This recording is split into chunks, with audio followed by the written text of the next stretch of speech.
Hey guys, how's it going? Welcome to my video. All right, I just want to give you guys a quick fix if you guys are in this situation. So a couple of days ago, I had this situation come up with my car. Previous to that, I had no issues. Car was driving fine. Matter of fact, it's been driving fine since I had it. The only thing that I actually had to change out within the last year was the battery. Other than that, I really had no issues whatsoever. So I was driving all day, went into supermarket, got some cherry ice cream. Love cherry ice cream. Got like 2 tubs of it, came out and was all ready to go home and have some good old ice cream in the hot summer, and it cranked, but it wouldn't start. Cranked, it wouldn't start. So I was thinking to myself, oh wow, okay, so this is a situation. It's not the worst situation. I'm getting power to everything. The AC wasn't working because the car wasn't turning on, but the blow motor was working.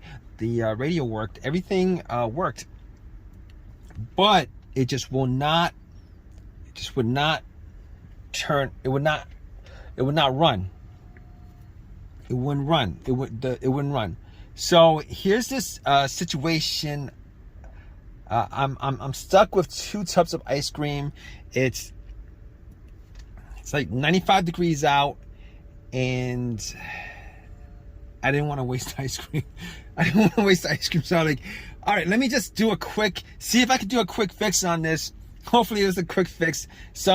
Maybe some weird thing. So I just kept on cranking it. Kept on cranking it like 6, 7, 8 times, hoping that it would start. It wouldn't start. So I was like, okay, so this might be more of a serious situation, because I was trying to get into neutral and all the other gears and try starting in neutral, and it didn't work. So I was thinking to myself, okay, hopefully it's not something too bad, because there's no check engine light on the dash. Okay, there's no check engine light on the dash. I was hoping it wasn't too bad. So and I specifically called that there was no check engine light on the dash. Didn't see any kind of red check engine light on the dash. So I was like, okay, all right, let's get to the battery and see if there's any issue with the battery, because it was changed out 6 months ago. Normally batteries last for 4 years, and it shouldn't go out within 6 months, within a year. So I was thinking to myself, hopefully it's something that's kind of simple. Maybe there's a little corrosion on the terminals. Maybe it wasn't tightened. Maybe there was some play on the terminal. So I was like, okay, got to the battery and everything looked good. The terminal looked good. It was tight. I wiggled it. It wouldn't wiggle. As far as I could tell, there was no corrosion on the terminals whatsoever. And I did also make sure to check the negative line that went to the frame, make sure it's connected, make sure it's no corrosion, etc. And I was like, okay.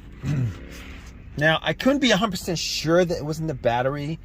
All the cranks that I was hearing were strong cranks. Now normally if the battery's kind of weak, I would hear like a weak crank, but I cranked it up like 8 times, and every single time it seemed to be really strong. So I was like, let me check this out further. Maybe I'll just turn on the lights, the headlights, and see if it's bright. And the headlights were bright. So I was like, here's the problem. All right, the battery seems to be good. Now, obviously at this point, I'm thinking 99% sure it's not the battery, like 99% sure it's not the battery. But I was thinking to myself, what if it could be the battery? You know, because I gotta get this ice cream home. What if it could be the battery? All right, because it's 90 degrees out and there's no AC. All the windows are down. Ice cream is melting. And I'm thinking to myself, all right, I do have a jumper pack. One of those no-codes that I got from Walmart. Like when I had that battery issue, about a year ago. So I hooked it up. It was 75% loaded. Turn on. Try to start the car. Same thing. Nothing. No. It was a crank. No start. Same strong crank. No start. So I at that point I ruled out the battery 100%. 100%. I ruled it out. So basically, I got back in my car, really hot, and I was thinking, I gotta throw out this ice cream. It's like, I'm like 15 minutes into this hot weather, got ice cream. It's gonna be melted within like 40 minutes. That's what I was thinking, all right? It was pretty soft, So I was like, maybe I should eat this ice cream. Maybe I just eat some of it and then throw some of it. But I'm getting off track right now. But I was thinking to myself, maybe it's the crankshaft, maybe it's the camshaft, maybe it's the mass airflow sensor, maybe it's any of those things with a sensor in it. Maybe it could be all those things. And I record to myself. You know what? There was no check engine light. I remember looking at the dash. For whatever reason. I remember looking at the dash and I didn't record a check engine light because I would have noticed it. All right. And if any of those components, the mass airflow sensor, the crankshaft, the camshaft, the throttle position, if any of those sensors, any of those sensors had any issues whatsoever, for the most part, like 99% of the time, if any of those sensors has issues, there's a good chance 99% of the time that the check engine light will illuminate or at least blink. Now, I didn't have an OBD2 scanner on me to scan it all the way through, so I don't know that 100% for a fact, but I know that I could probably rule out most of those things. So at that point, I was like, I was sitting in my car. It was hot. I was thinking about calling AAA, and at that point, I was like, let me just eat some ice cream. I ate some ice cream. I filled my stomach up, trying to figure out what could be the cause of it. It could be a bunch of things, but I was going through the most obvious things that it could be. It could be, after ruling out the battery, after ruling out all the sensors, because there was no check engine light, I was thinking, here's what's left. All right, the fuel pump relay, the fuel filter. It's either not getting fuel or it's something electrical like a blown fuse or blown relay. Now, my next step was I went and checked the fuses and the relays. Now, all the fuses look good. I didn't have a fuse tester on me, but I looked at the fuse box just to make sure nothing looked like it was brownish or burnt or any of that nature, and none of it looked burnt. I didn't smell any kind of burnt coming from it. So I was like, maybe it's the fuel pump. It could be the fuel pump. Maybe it's the fuel pump relay. One of those things may have gone out. So I was thinking, I got back in my car. I actually tried to start my car, trying to listen to see whether there's priming at the fuel pump. Now, funny enough, I was able to hear some buzzing when I turn the key to the on position. All right, the on position is the position before the crank. All right, it's before the crank. Turn it to the on position a couple of times. Turn it off, turn it to the on position. Turn it off, turn it to the on position a couple of times. And I was sitting in my car with my ice cream, melting ice cream. I had a plastic spoon. I was eating ice cream, and it was really good. And I was thinking to myself, all right, I could hear the fuel pump, like a whizzing motorized sound from the fuel pump. I could hear it. And at that point, I was able to rule out two things. I was able to rule out the relay. I was able to rule out the fuel pump. Now, I couldn't rule out the fuel filter. or the fuel injectors, any of that stuff, but there's like a 90% chance that the fuel pump worked, the fuel filter worked, and if there's anything that's causing issues with the fuel delivery into the engine, it would start up and it would die out. It would start up a little bit and would die out. So I was able to rule all those things out. The fuses. Now I didn't have any testers on me, so I wasn't 100% sure that it was any that it couldn't be any of those things. That wasn't like I would need to test it out to say it's 100% that any one of those components could be causing the crank no start issue. So I was sitting back and eating ice cream. I got to like half a tub left, and I was like, I'm gonna have to throw this out. Probably should call AAA.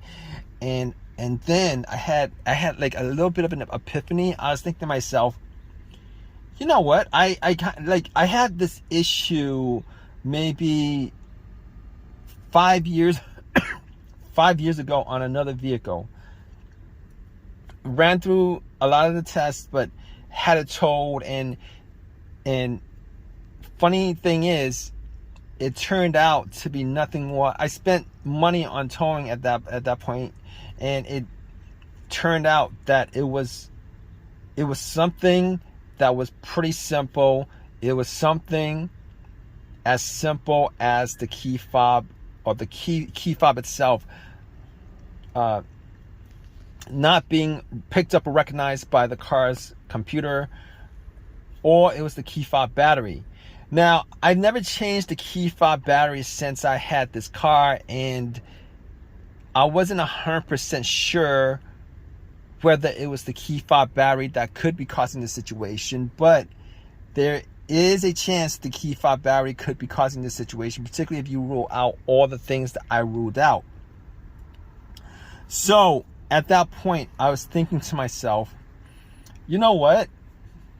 I'm gonna take the key fob battery out, because I can't tell 100% whether that's causing the issue. But I went back into the supermarket. All right, I took the battery out of the key fob itself, the remote, got a battery, popped it in, and I was crossing my fingers that it was something as simple as that, because I had no issues with the vehicle previous to that, except for changing out the battery. And guess what, guys? Once I got in and tried to start it, it cranked up. It cranked up immediately. It's cranked up ever since. I've had no issues whatsoever since. I've had no issues whatsoever since. It's as simple as that. So a lot of times, well, yeah, a lot of times, you know, it could be one of the components that I went through, but sometimes it could be that as simple as your key fob battery that's causing the issue. So if you guys are in this situation, I'm sure you guys are, if you guys are watching this and you guys want to rule out something that could be causing your crank no start situation, and you guys want a very, very, very quick fix, definitely try this out. Okay, take the key, especially if you guys haven't changed the key fob battery in a while, take the key fob battery out and go to your local, wherever it is, CVS, and any place that sells these little flat batteries, buy yourself one of these batteries, replace it, pop it in, and try to start it. If it starts up, then you're all in the clear. Now, obviously, if you guys are still having a crank no start situation, then that's another issue. But if you guys are in that situation, you guys could probably rule out this key fob, low key fob battery, or dead battery on your key fob situation, which is definitely worth it to do. Because if you guys are in this situation where you guys are trying to troubleshoot issues, etc., this is probably one of the things that get to a lot of people, or get to most people, because when they come across this issue, they think that it's probably a component in the car that's causing it, and they won't actually go to other scenarios that might be causing it that has really nothing to do with the electrical or mechanical working of the car, but instead it's probably related to something that they wouldn't normally think or would be causing an issue like that. But anyway, I hope you guys have I hope this helps you guys out if you guys are in this situation, and I hope you guys have this fixed. It's as simple as this. All right, if you guys have a comment, please definitely leave a comment in the comment section. Please subscribe, please give me a thumbs up, all that good stuff. All right, guys, take care.